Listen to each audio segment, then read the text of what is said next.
What is the most unforgivable thing a parent has ever done, not to hurt you directly, but to protect their own image at the direct expense of yours, in front of every person whose opinion you share?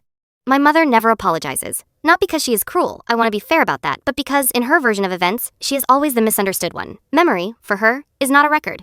It is a story she edits continuously, until she becomes the protagonist who is simply never understood.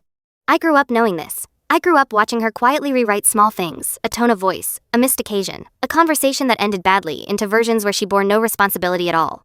But I also grew up learning something from her without realizing it. I learned to document everything.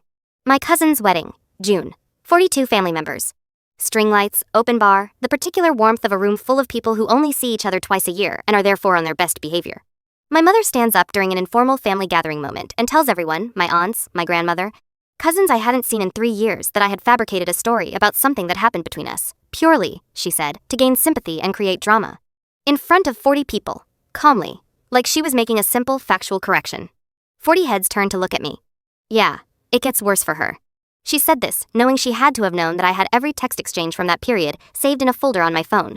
3 years of messages, organized by date.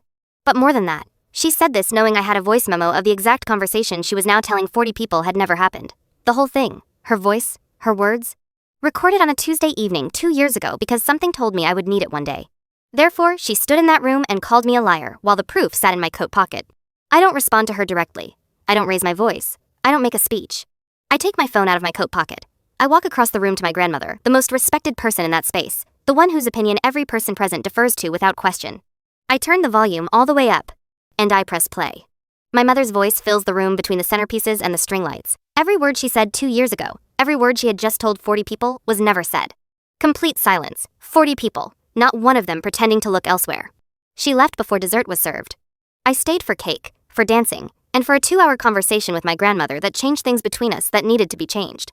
My mother and I spoke 3 weeks later. It was not a comfortable conversation, but for the first time in my life, she did not rewrite a single word of it. I stayed for the cake. That part mattered more than it sounds.